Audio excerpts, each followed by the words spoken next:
একটা পরিবর্তিত প্রেক্ষাপটে এটি দ্বিতীয়বারের মতো আপনাদের সামনে এসে হাজির হন। দুটি কথা বলার তৌফিক আল্লাহ তাআলা আমাদেরকে দান করেছেন। প্রভু পরওয়ারদিগারের দরবারে অসংখ্য অসংখ্য শুকরিয়া, আলহামদুলিল্লাহ। 24 জুলাই, বিপ্লবের জুলাই, গণবিস্ফোরণের জুলাই, গণ অভ্যুত্থানের জুলাই, এক সাগর রক্তের জুলাই। ও জুলাই না হলে আজকে এখানে দাঁড়াতে পারতাম না, কথা বলতে পারতাম না, মানুষের কাছে যেতে পারতাম না, মানুষের অধিকারের জন্য প্রকাশ্যে লড়াই করতে পারতাম না।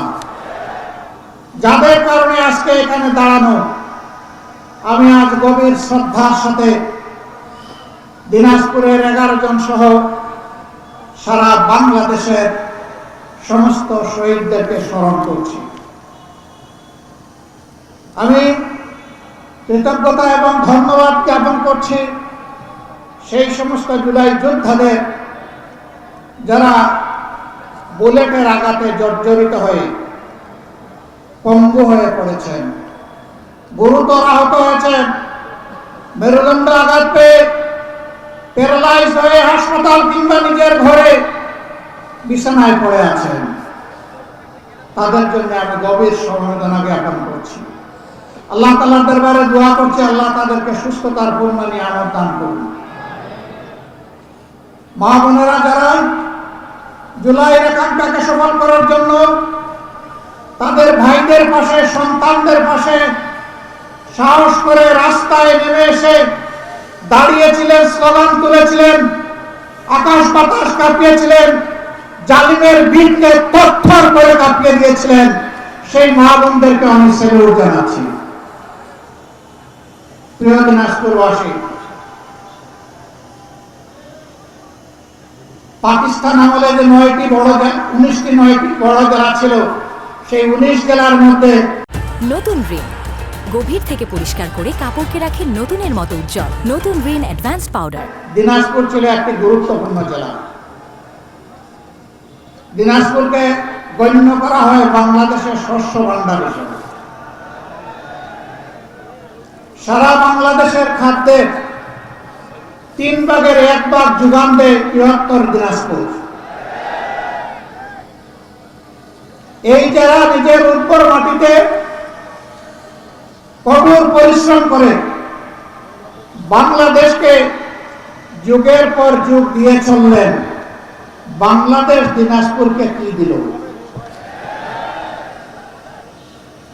বৃহত্তর জেলা হিসেবে অনেক জায়গায় জেলা কোয়ার্টার, হেডকোয়ার্টার হয়েছে সিটি কর্পোরেশন। আপনারা কি সিটি কর্পোরেশন পেয়েছেন? পান নাই। কেন? আপনারা তাহলে কি বাংলাদেশের সৎ নয়? সৎ ভাইকে মানুষ সম্পত্তি দিতে চায় না, তার অধিকার দিতে চায় না। আমরা এই বৈষম্যকে খতম করবো ইনশাআল্লাহ। আপনাদের ভালোবাসায়, সমর্থনে বাংলাদেশ জামাত ইসলামী যদি দেশ সেবার সুযোগ পায়, সরকার গঠনের সুযোগ পায়, আমরা আপনাদেরকে অত্যন্ত আস্থার সাথে আশ্বস্ত করছি, দিনাজপুর শহর ইনশাআল্লাহ সিটি কর্পোরেশনে রূপান্তরিত করা হবে। সিটি কর্পোরেশন হওয়ার সাথে সাথে অনেকগুলা উন্নয়ন অটোমেটিক্যালি দিনাজপুর শহর পেয়ে যাবে। এই দিনাজপুরে গ্যাস সংকট, গ্যাস নাই, বাংলাদেশের বহু জেলায় আছে। অবশ্য গ্যাসের উৎস কোথায় আছে কোথায় নেই এখনো সারা দেশ নিয়ে আমাদের কোনো সরকারি সেই রকম কোনো বৈজ্ঞানিক জরিপ চালায়নি। হতে পারে এখানেই গ্যাস আছে, যেহেতু কয়লার সন্ধান পাওয়া গেছে, কয়লার সাথে গ্যাসের একটা সম্পর্ক আছে। মিনারেল সায়েন্সের ছাত্র যারা, তারা এটা ভালো করে বুঝেন। হয়তো একদিন সেই সম্পদ বের হয়ে আসবে ইনশাআল্লাহ। আর নাও যদি আসে, তাহলে বাংলাদেশের অন্যান্য জায়গায় যদি গ্যাসের অংশীদারিত্ব থাকে, দিনাজপুরেরও থাকবে ইনশাআল্লাহ।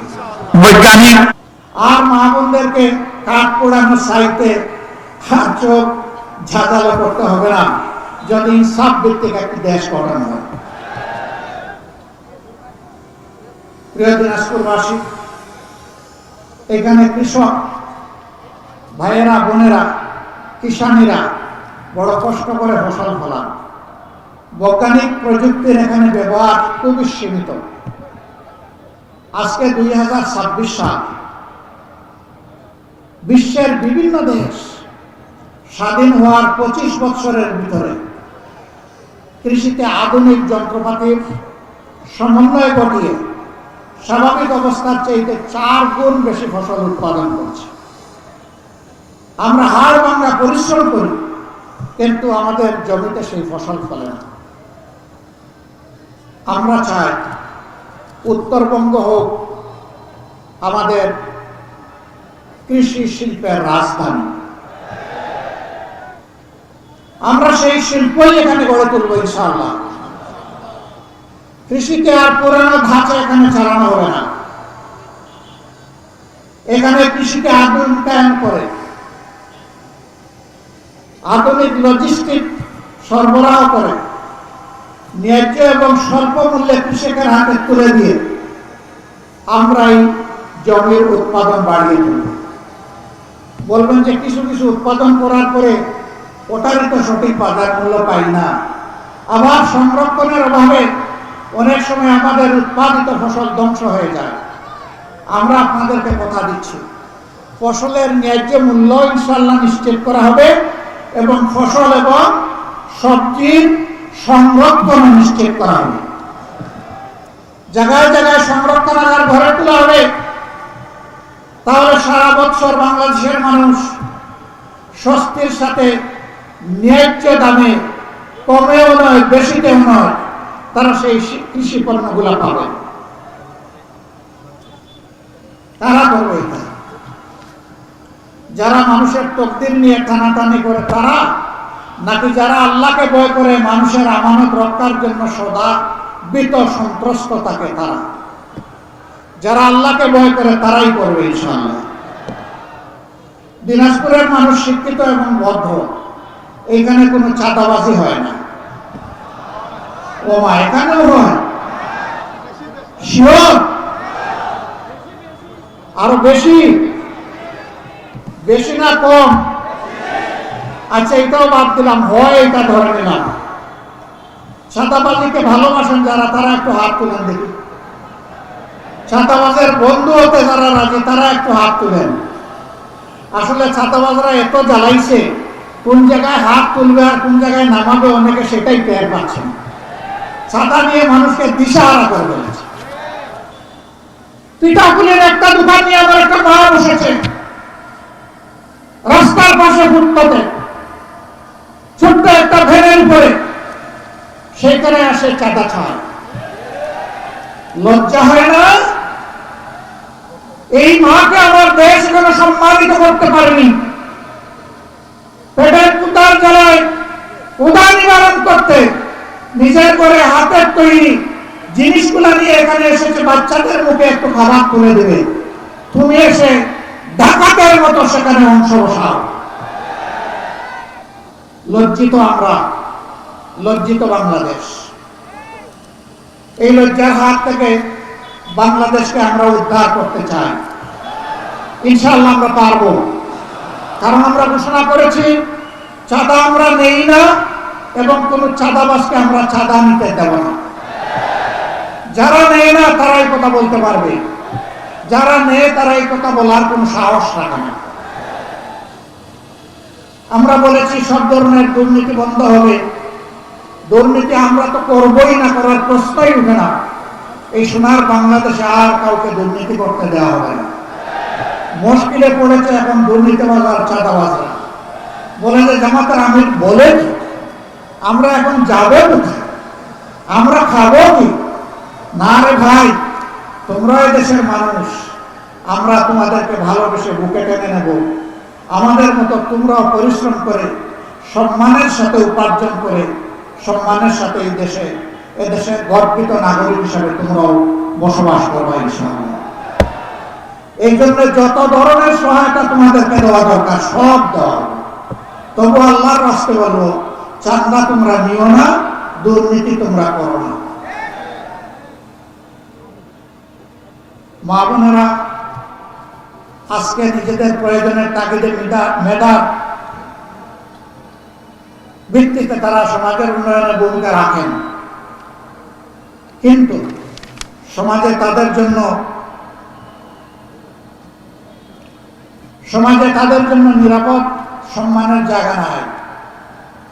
তারা ঘরেও নিরাপদ না, তারা চলাচলে নিরাপদ না, এবং তারা কর্মক্ষেত্রেও নিরাপদ না। মায়েরা আমাদের সম্মানের জাতি। আমাদের জীবনের চেয়ে আমাদের মাদের সম্মানের মূল্য আমাদের কাছে অনেক বেশি। আমরা কথা দিচ্ছি, হে বাংলাদেশ, আমরা তোমাদেরকে এমন একটা মায়ের জাতি উপহার দেব ইনশাআল্লাহ, যারা গড়ে যাতায়াতে কর্মস্থলে পূর্ণ মেধা এবং যোগ্যতা নিয়ে দেশ গড়ার কাজে অবদান রাখবেন। সেখানে তারা ইনশাআল্লাহ সম্পূর্ণ নিরাপত্তা এবং সম্পূর্ণ সম্মানের সাথে দায়িত্ব পালন করবে। আমরা তাদেরকে আমাদের মাতার তাজ হিসাবে মাথায় তুলে রাখব। কারণ আমরা যে মায়ের উদরে জন্ম নিয়েছি, আমরা যে মায়ের গর্ভে জন্ম নিয়েছি, কেউ তো বাপের গর্ভে আমরা জন্ম নেইনি। কেউ দুনিয়ায় জন্ম নিয়ে বাপের বুকের দুধ খাইনি। দুধ খাইয়েছেন আমার সে মায়াবিনী মা। আমার সেই মায়াবিনী মা আমাকে 285 দিন পেটে ধারণ করেছেন। এ মায়ের ঋণ পরিশোধ করার কোন শক্তি কোন সন্তানের নাই। তাই এই মাকে আজীবন আমাদের সম্মান করতে হবে। এই জন্যই মায়ের প্রতি আমাদের আলাদা সম্মান। একদল দুর্বৃত্ত বলে আমরা যদি দেশ পরিচালনার সুযোগ পাই, সরকার গঠন করি, মা বোনদেরকে আমরা ঘরে বন্দি রাখব। যারা বাংলাদেশ জামাত ইসলামের প্রতি আজকে নারী সমাজের ভালোবাসা এবং সমর্থন দেখে ভীত সন্ত্রস্ত, তারাই এই সমস্ত কথা বলে আমাদের মা বোনদেরকে তারা ধোঁকা দিতে চায়। তারা আমাদের মা বোনদের সাথে কি আচরণ করে, আমাদের মা বোনরা এই সাথে আমাদের বলতে হবে না। মা বোনরা তাদেরকে ভালো করে চিনে। এরা আমাদের বিরুদ্ধে অপপ্রচার করছে। এদেশের তরুণ যুব সমাজ কোনোদিন জামাতকে সমর্থন করবে না। এদেশের নারী সমাজ কখনো জামাতকে মেনে নেবে না। আলহামদুলিল্লাহ, 5 আগস্টের পর 36 জুলাই পর বাংলাদেশে সর্ববৃহৎ 5টি সরকারি বিশ্ববিদ্যালয়ের ছাত্র সংসদ নির্বাচন অনুষ্ঠিত হয়েছে। সেই নির্বাচনগুলোতে আমাদের মেয়েরা প্রমাণ করেছে যে আমরা ছেলেদের চাইতে ছাত্র শিবিরকে আমাদের আস্থার জন্য বেশি পছন্দ করি। ওদেরকে জিজ্ঞেস করা হয়েছে, তোমার তো ড্রেস ঠিক নাই, তুমি ছাত্র শিবিরকে ভোট দিবা কেন? বলছে যে ছাত্র শিবিরের কাছে আমরা নিরাপদ, এই জন্য ছাত্র শিবিরকে ভোট দেব। মায়েরাও আজকে তাই বলছেন, জামাত ইসলামের কাছে আমরা নিরাপদ, এই জন্যই আমরা জামাত ইসলামকে বেছে নেব। মুবারকবাদ আপনাদের। বহু জায়গায় আমাদের মাদের উপর আক্রমণ শুরু হয়ে গেছে। কালকে কিছু মাকে সান্ত্বনা দিতে গিয়ে বলেছিলাম, আপনারা বড় গর্বিত, আপনারা ইসলামের সোনালী ইতিহাসের উজ্জ্বল নক্ষত্র। আল্লাহর নবীর কাছে, মুহাম্মদ রাসূলুল্লাহ সাল্লাল্লাহু আলাইহি সাল্লামের কাছে কোরআন নাযিল হওয়ার পর সর্বপ্রথম যিনি জীবন দিয়েছেন তিনি আমাদের আম্মা জান, আমাদের গর্বিত মা হযরত সুমাইয়া রাদিয়াল্লাহু তাআলা। তার আগে কোনো পুরুষ শাহাদাত বরণ করেননি। ওদের ময়দানে রাসূল করিম সাল্লাল্লাহু আলাইহি সাল্লামকে শত্রুপক্ষ যখন তলোয়ার, নেজা, বল্লম, বর্ম, খঞ্জর, তীর দিয়ে একের পর এক আঘাত করতে এসেছিল, পুরুষরা তখন যুদ্ধের ভয়াবহ সময়ে নবী করিম সাল্লাল্লাহু আলাইহি সাল্লামের পাশে ছিলেন না। আমাদের আম্মা জান হযরত মুসাইবা রাদিয়াল্লাহু তাআলা আনহা চতুর্দিকে ঘুরে ঘুরে আল্লাহ রসুলের ঢাল হয়ে কাজ করেছিলেন। যুদ্ধের পরে তার দেহে 70টা ভারী জখম, তাজা রক্ত ঝরছিল, তীর তখনও ঝুলছিল। ভাঙা দাঁত দিয়ে রাসূল করিম সাল্লাল্লাহু আলাইহি সাল্লাম মায়ের দেহ থেকে তীরগুলো তুলে দিয়েছিলেন। নিজের মুখের লালা নিয়ে মাবুদের নাম নিয়ে লেপে দিয়েছিলেন, তিনি সুস্থ হয়ে উঠেছিলেন। মুতার যুদ্ধে মক্কার জীবনে যিনি সবচেয়ে বেশি আল্লাহ রাসূলকে কষ্ট দিয়েছেন নারী হিসাবে, তিনি ছিলেন আবু সুফিয়ানের স্ত্রী হিন্দা। ওহুদের যুদ্ধে হামজা রাদিয়াল্লাহু তাআলা আনহুর বুক ছেড়ে কলিজা টেনে বের করে চিবিয়েছিলেন জিদ মেটাতে গিয়ে। তিনি যখন ইসলাম কবুল করলেন, মুতার যুদ্ধের একজন যোদ্ধা হিসেবে অংশগ্রহণ করলেন। ভয়াবহ যুদ্ধ, থরথর করে মুজাহিদদের পা কেঁপে উঠল। তারা একটু পিছন ফিরতে চেয়েছিলেন, এই মা ডানা মেলে চিৎকার দিয়ে বাঘিনীর মতো দাঁড়িয়ে বলেছিল, সাবধান, যুদ্ধের ময়দানে মুমিনদের জন্য পিছে ফেরা সম্পূর্ণ হারাম। কাউকে আমি পিছে ফিরতে দিব না, সামনে এগোতে হবে। আমার তলোয়ার তোমাদের সাথে শত্রুর বিরুদ্ধে জ্বলতে উঠবে ইনশাআল্লাহ। মুমিনরা এগিয়ে দিয়েছিলেন, যুদ্ধে বিজয় লাভ করেছিলেন, হাসি মুখে মদিনায় ফিরেছিলেন। আপনারা সেই মায়ের জাতি, এই অলংকার, এই অহংকার আপনাদের। আল্লাহ আপনাদের সম্মান বৃদ্ধি করবে। বাংলাদেশের মজলুম জনতার মুক্তির জন্য আপনারা 24-এ যে সাহসী দায়িত্ব পালন করেছেন, আরেকটা যুদ্ধ, ভোট যুদ্ধ হবে আগামী 12 তারিখ, সেখানে একই দায়িত্ব পালন করবেন ইনশাআল্লাহ। তাহলে মায়েদেরকে এই দায়িত্ব দিয়ে আপনারা কি অবসরে চলে যাবেন? আপনারা তার চাইতে বেশি জ্বলে উঠবেন ইনশাআল্লাহ। আপনার ভোট আপনি দিবেন যাকে পছন্দ। ওই আগের স্লোগান বাতিল। একদল দুষ্ট বলতো, আমার ভোট আমি দেবো, তোমারটাও আমি দেবো, ওইটা শেষ। তোরটা তুই দে, আমারটা আমি দেব। আমারটা দিতে আসলে কাউকে ছেড়ে দেব না। পারবেন? আলহামদুলিল্লাহ। এমন বাংলাদেশ আমরা করতে চাই যেখানে শিশুটি জন্ম নেওয়ার পরে সে তার 3টি অধিকার সাথে সাথে পেয়ে যাবে। একটা হচ্ছে তার বাঁচার অধিকার, অর্থাৎ তার পুষ্টির অধিকার। দ্বিতীয়টা তার সুস্বাস্থ্য রক্ষার অধিকার, অর্থাৎ স্বাস্থ্য সেবা। তৃতীয়টা তার শিক্ষার অধিকার। এই দিয়ে শুরু। এরপরে সে কিশোর হবে, যুবক হবে, সুশিক্ষা নেবে, সে দক্ষ হবে, সে দেশে কিংবা বিদেশে এই দেশের জন্য কাজ করবে। আর গর্বের সাথে পরিচয় দেবে, আমি একজন বাংলাদেশী। এই শিশু এই 3 উপাদানে বড় হলে জীবনেও চাঁদাবাজ হবে না ইনশাআল্লাহ। সে মাদক সেবী হবে না, সন্ত্রাসী হবে না।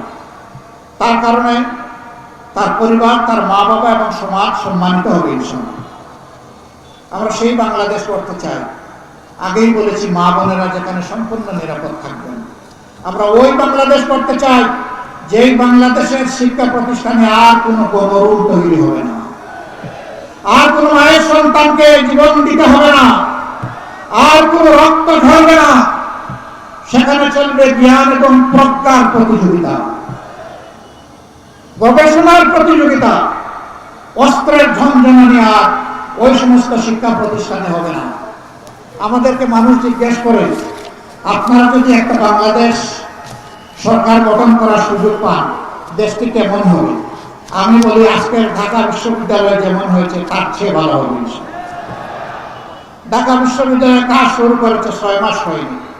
জনগণ যদি আমাদেরকে আল্লাহর মেহেরবানিতে ম্যান্ডেট দেয়, আমরা 5 বছর পাবো। ওরা 1 বছরের জন্য নির্বাচিত হয়েছে, আমরা সুযোগ পাবো 5 বছর। সেই 5 বছর আমরা দেশের জনগণকে সাথে নিয়ে জনগণের জন্য জনবান্ধব বাংলাদেশ গড়ে তুলব ইনশাআল্লাহ। আজ ঢাকা বিশ্ববিদ্যালয়ে মাদক সেবী নাই, বখাটে নাই, গুন্ডা নাই, বাইরের সন্ত্রাসীদের প্রবেশ নাই। আজকে সেখানে আছে সুস্থ পরিবেশ আর শিক্ষার প্রতিযোগিতা। সেই বাংলাদেশে আমরা স্বপ্নে দেখি, ওই বাংলাদেশে আমাদের মিশন, ওই বাংলাদেশে ইনশাআল্লাহ আমরা বলব। সম্মানিত দেশবাসী, আমরা ওই বাংলাদেশটা করতে চাই যেখানে বিচার অর্থের বিনিময়ে কেনা যায় না, যেখানে বিচার গরিব ধনী শিক্ষিত স্বল্প শিক্ষিত কিংবা শিক্ষার আলো বঞ্চিত সকলের জন্য সমান হবে। ওই বাংলাদেশকে আমরা চাই যেখানে ধর্মে ধর্মে আর কোন সংঘাত হবে না, বরঞ্চ একই বাগানের বিভিন্ন জাতের গাছ হিসাবে আমরা পরস্পর সহাবস্থান করব সম্মান এবং ভালোবাসা নিয়ে। সেই বাংলাদেশ আমরা করতে চাই। আমরা ওই বাংলাদেশকে করতে চাই যেই বাংলাদেশে টাকা চুরি করে আর বিদেশের মাটিতে বেগমপাড়া গড়ার স্বপ্ন কেউ দেখবে না। বেগমপাড়ার চোরদেরকে ধরে এনে বাংলাদেশে শাস্তি দেওয়া হবে, ওই বাংলাদেশটা আমরা দেখতে চাই। প্রিয় দেশবাসী, আমরা আপনাদেরকে অধিক কোনো আশ্বাস দেব না। আমরা ওই দিব এই দিব বিশেষ কোনো সুবিধা দিব এটা বলার কোনো অধিকার আমাদের নাই। আমরা কে? আমার বাপের সম্পত্তি দিব আপনাকে দয়া করে? আমরা তো জনগণের সম্পদের পাহারাদার, চৌকিদার, জনগণের সম্পদের আমানত। আমরা যদি ইনসাফ ভিত্তিক ভাবে জনগণের কাছে ফিরিয়ে দিতে পারি, আমাদের বিশ্বাস এই দেশে আর কোনো মানুষ না খেয়ে কষ্ট করবে না, গাছতলায় রাত্রে ঘুমাবে না, ফুটপাতে রাত্রি যাপন করবে না, আমার কোনো মা পেটের জ্বালায় অস্থির হয়ে অন্ধকার গলিতে আর প্রবেশ করবে না। এটা জাতীয় লজ্জা। যেই জাতি তার মাদেরকে সম্মানের সাথে সম্ভাষণ পুনর্বাসন করতে পারেন না, এটি একটি কলঙ্কিত ব্যর্থ জাতি। আমরা আর ব্যর্থ হতে চাই না। আমরা এখন আলোর দরজা খুলতে চাই, আলোকিত বাংলাদেশ করতে চাই। শুরু যেখানে করেছিলাম শেষ ওখানে করতে চাই। এখানে প্রচুর পরিমাণ আম উৎপাদন হয়, লিচু উৎপাদন হয়, তাড়াহুড়া করে বিক্রি করতে হয়। আমি আগেই বলেছি এর সংরক্ষণ আর করা হবে এবং সেখানে আরো উন্নত মানের ইন্ডাস্ট্রি গড়ে তোলা হবে। কি ইন্ডাস্ট্রি? আমের রস, লিচুর রস উচ্চ মূল্যে বিদেশে বিক্রি হয়। আমাদের দেশে তার ফুড প্রসেসিং ইন্ডাস্ট্রি না থাকার কারণে কৃষক অস্থির হয়ে যায়, কেমনে তাড়াতাড়ি বিক্রি করে দেবে। এই জন্য সে তার উৎপাদিত ফসলের ফলের সঠিক মূল্য পায় না, মাঝখানে মধ্যস্বত্বভোগীদের পেট মোটা হয়ে খাইতে হয়। আমরা এখানে তৃণমূলে ইনশাআল্লাহ সেই ইন্ডাস্ট্রিগুলো গড়ে তুলব। লাভ দুটি হবে, কৃষকরা উৎসাহিত হবে উৎপাদনের ক্ষেত্রে, আর বিপুল পরিমাণ কর্মসংস্থানের ব্যবস্থা হবে আমাদের যুবকদের। আমরা তিনটা জিনিস সকল টাউনে, বড় টাউনে নিশ্চিত করতে চাই। উন্নত স্বাস্থ্য সেবা, এবং আমরা ঘোষণা করছি আল্লাহর উপর ভরসা দিয়ে আপনাদের সম্পদ দিয়েই বাংলাদেশের কোনো জেলা এমন থাকবে না যেখানে সরকারি মেডিকেল কলেজ করা হবে না। আপনাদের এখানে আছে, কিন্তু পাশে নাই ঠাকুরগাঁও, নাই পঞ্চগড়ে, ইনশাল্লাহ একটাও বাঁচবে না। যখন মেডিকেল কলেজ গড়া হবে তখন দলে দলে ডাক্তার এখানে তৈরি হবে এবং ডাক্তারদের সেবা জনগণের জন্য আরো বেশি প্রসারিত হবে। তখন আমরা স্পেশালাইজড হসপিটাল করার চিন্তা করতে পারব। এখন তো উপাদান নাই, কি দিয়ে করব? ইট পাথরের ঘর বানিয়ে দিলে আর কিছু যন্ত্রপাতি কিনে দিলে স্পেশালাইজড হসপিটাল হয় না। তার প্রাণ হচ্ছে দক্ষ জনবল, উপযুক্ত চিকিৎসক, টেকনিক্যাল ম্যানপাওয়ার। এইটার জন্যই মেডিকেল কলেজ প্রয়োজন। আমরা ইনশাল্লাহ মেডিকেল কলেজ করব। 2 নম্বর, সকল জায়গায় মানসম্মত শিক্ষা প্রতিষ্ঠান গড়ে তোলা হবে। শিক্ষা জাতির মেরুদণ্ড, মেরুদণ্ড ঠিক হলে জাতি ঠিক, মেরুদণ্ড ঠিক নাই জাতি এলো না। আমরা সেই শিক্ষাটা ইনশাআল্লাহ আমাদের সন্তানদেরকে দেব। এখানে কথা দিচ্ছি, একটা সন্তান বাদ যাবে না ইনশাআল্লাহ। সে যদি গরিবের সন্তান হয়, ওরেই আগে খুঁজে বের করবে, কারণ তার মা বাবা ততটা সচেতন না। আমরাই হব তার মা বাবা ইনশাআল্লাহ। ওরে ধরে এনে সস্নেহে আমরা ঢুকাই দেব স্কুলে।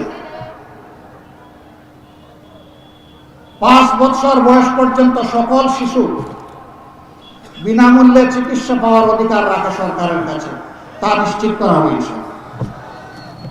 60-65 বছর বয়স পর্যন্ত যে মানুষগুলো এই সমাজকে দিয়েই গেছেন, তাদের জীবনের পড়ন্ত বেলায় দায়িত্ব নিতে হবে সরকারকে, তাদেরকেও বিনামূল্যে চিকিৎসা নিশ্চিত করা হবে ইনশাআল্লাহ।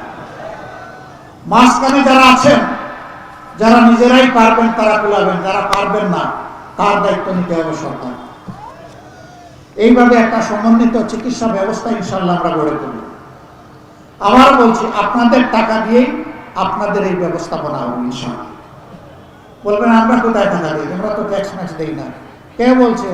প্রতিদিন আপনারা ট্যাক্স দেন। ডাল, চাল, নুন, তেল, পেঁয়াজ, রসুন, আদা, মরিচ, কাপড় চোপড় যাই কিনতে যান সবগুলোর সাথে বেড দিতে হয় না? ওইটাই তো tax, value aided tax. Tax দিয়ে দিয়েই তো আপনি এই সরকারকে, এই দেশকে চালু রেখেছেন। আরেকটা সোর্স থেকে অর্থ আসে, সেটা হচ্ছে বৈদেশিক ঋণ। এখানে গরিব দলি সবার উপর সমান। আজকের জন্ম নেওয়া শিশুর উপর যেমন, 35 বছরের যুবকের উপর তেমন, 60 বছরের মায়ের উপরে তেমন সমান অংশের ঋণ। অতএব আপনার টাকা দিয়ে আপনার কাজ করতে সরকার বাধ্য হবে ইনশাআল্লাহ। বলবেন আপনারা এত কথা বলছেন, টাকা পাবেন কই?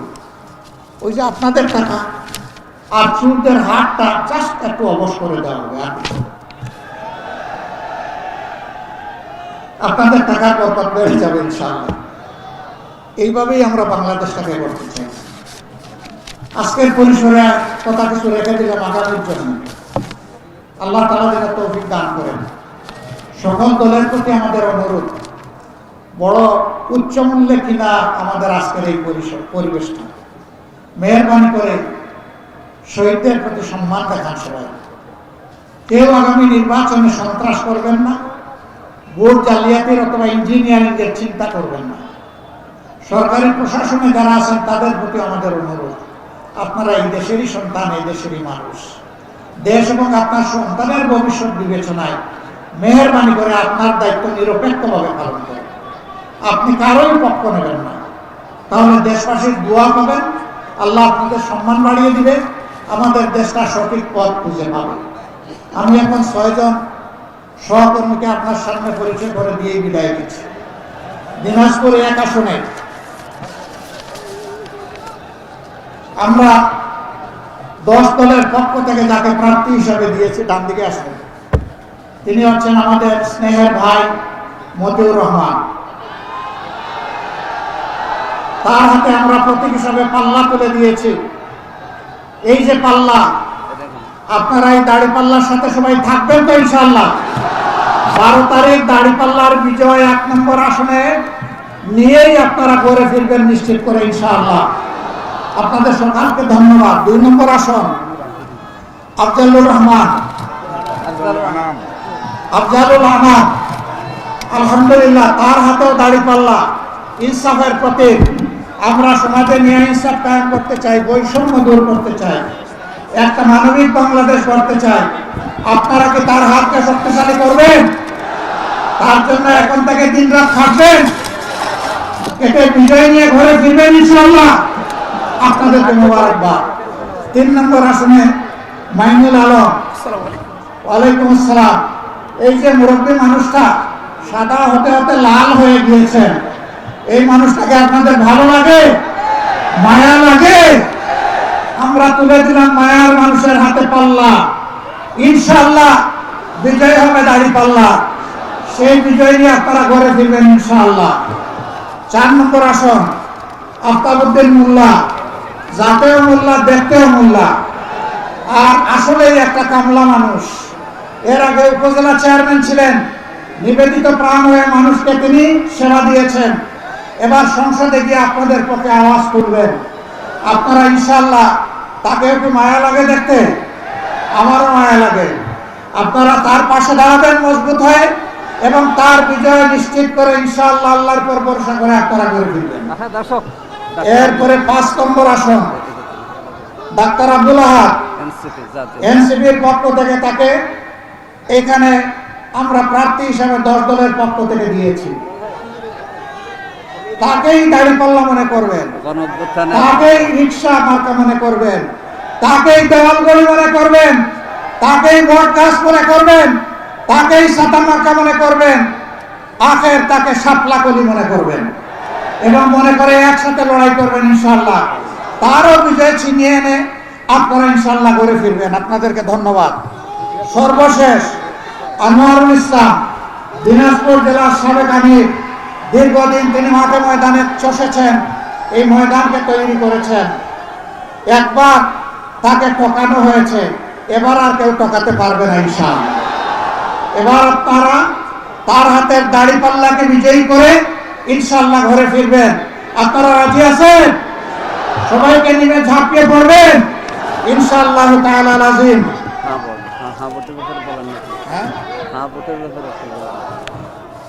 সম্মানিত ভাইগণ, বলবেন যে আমি স্বার্থ ভারী স্বার্থপর, এ পর্যন্ত শুধুমাত্র তাদের মার্কার কথা বললো, আমাদের গণভোটে কি হবে? গণভোটে কি বলবো আমরা? গণভোটে কি বলবো? নতুন বাংলাদেশের জন্য কি বলবো? পরিবর্তনের বাংলাদেশের জন্য কি বলবো? দুর্নীতি মুক্ত বাংলাদেশের জন্য কি বলবো? বেশিরভাগ মুক্ত বাংলাদেশের জন্য কি বলবো? চাঁদাবাজ মুক্ত বাংলাদেশের জন্য কি বলবো? আল্লাহ হাফেজ। বাংলাদেশ জিন্দাবাদ।